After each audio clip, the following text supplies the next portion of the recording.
Welcome to Historical Crime Chronicles. Today, we dive into a gripping tale from the early 19th century that shook the small village of St. Thomas in Ontario, Canada.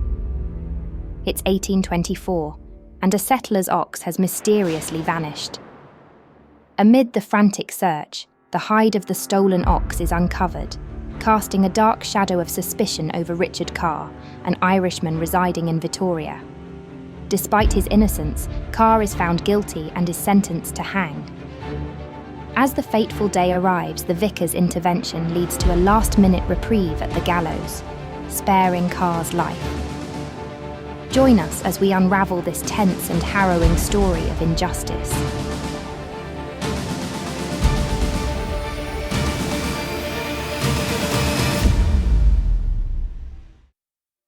In September 1824, an ox was stolen from a settler living near St. Thomas in Ontario, Canada. The whole village was in uproar, and a diligent search commenced which resulted in the discovery of the hide. Suspicion fell upon Richard Carr, an Irishman living in Victoria. Carr was a quiet, inoffensive young man. He was poor and his house smelled of cooked meat. Unfortunately, Richard was coerced into giving a guilty confession alongside another man named Mr. Smith. The suspects were brought to trial, and the jury had no difficulty in sending them both to the gallows. They would probably have been executed the next day. However, the sheriff thought it would be ungentlemanly if he did not allow time for people from further away to come and witness the hanging. A hanging in those days would have been a major event that many people wanted to see. It was almost on the scale of a modern-day sporting event. People were drawn from all over to witness the drama, gossip, and to hear the last words of the convicted. Many people were horrified that the suspects Richard Carr and Mr. Smith had been sentenced to death and therefore signed a petition. A man called Dr. John Rolfe decided that he would ride to Toronto with the petition to the Governor's Major General Sir Peregrine Maitland. Before departing on this journey, he made an agreement with Reverend John Ryerson to do all he could to delay the hanging.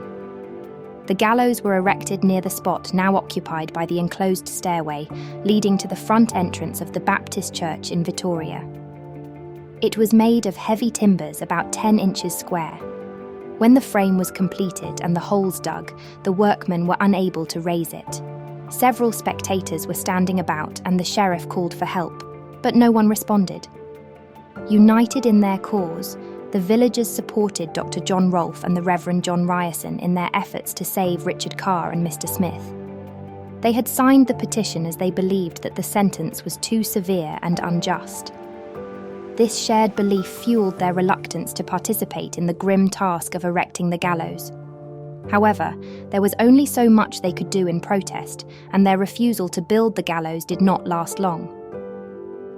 The sheriff repeated his request, threatening to arrest the bystanders if they did not help.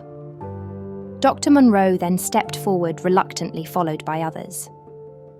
The Reverend Ryerson tried to comfort the doomed men through prayer and Bible readings, but his words fell on deaf ears. Richard Carr, consumed by the certainty of his fate, could not find comfort in the Reverend's reassurances. As the date of the men's execution drew near, even the most steadfast hearts began to waver. Despite their relentless efforts, the weight of the impending execution was overwhelming. Desperation settled in, and both men found themselves in the depths of despair. The fatal morning arrived, but Dr. Rolfe had not returned. When the time for execution drew near, a horse-drawn cart emerged from the jail. The two prisoners sat back to back in the cart, and Constable Abraham Havens sat next to them. The sheriff walked in front, and two other constables walked either side. The cart stopped just under the gallows, and the sheriff climbed a ladder to adjust the ropes. He then took out his watch and announced that the prisoners had 15 minutes. The prisoners were asked if they had anything to say. Smith said nothing, but Richard spoke a few words that brought tears to the eyes of nearly everyone in the mixed crowd of men, women, and children. He warned the young men present never to throw aside the advice and counsel of their parents and to shun bad company, to take warning from his own sad plight and lead honest, virtuous lives. He said he had been blessed with a praying mother, but he had not given heed to her instructions, and now he was about to suffer the terrible consequences of his neglect. Some years after the event, Reverend Ryerson's nephew, Dr. M.J. Clark, gave an interview with the Hamilton Daily Spectator newspaper. He was there with his uncle on the day of the hanging.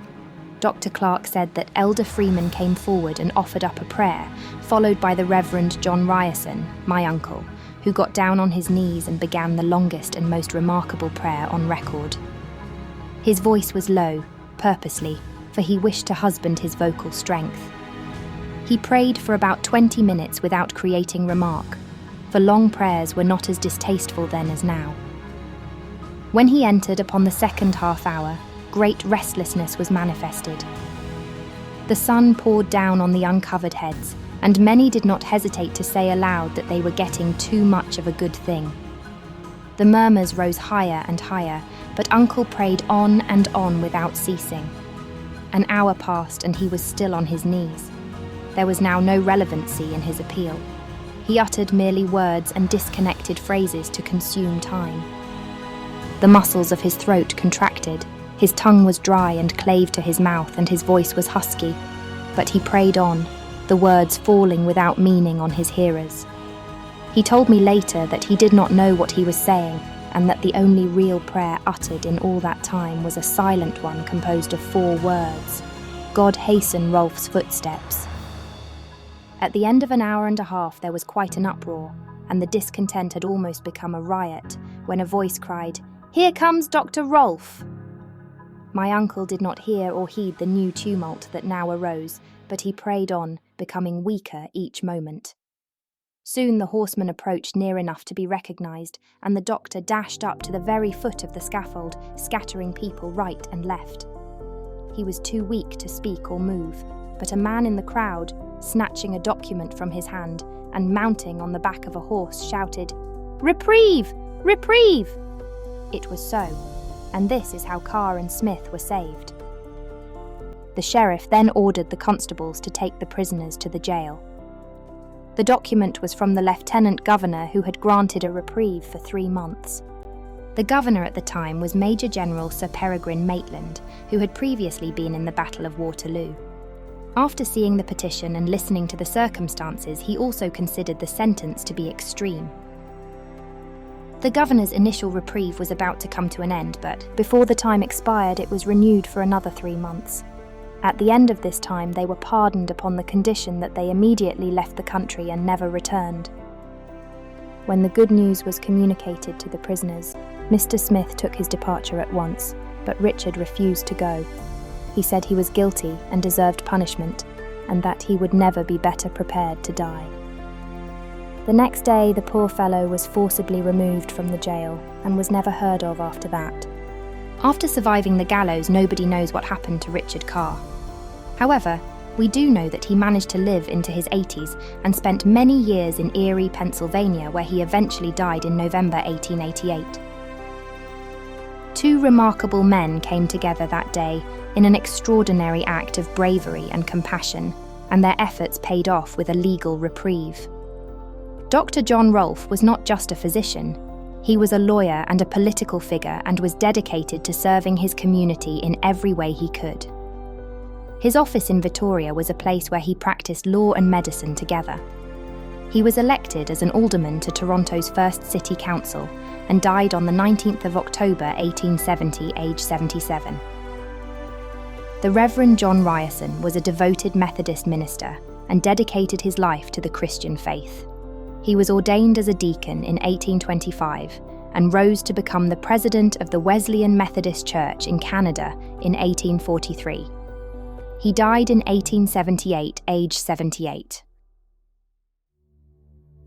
The story of Richard Carr is a powerful reminder of how fragile justice can be and how a single act of compassion can change a life. With the noose around his neck and moments away from execution, it was the vicar's heartfelt prayer and deliberate delay that bought enough time for the governor's letter to arrive, sparing Carr and Smith's life at the final hour. If you found this story as compelling as we did, don't forget to like, share and subscribe for more historical true stories from the past. Thank you for watching. See you in the next video.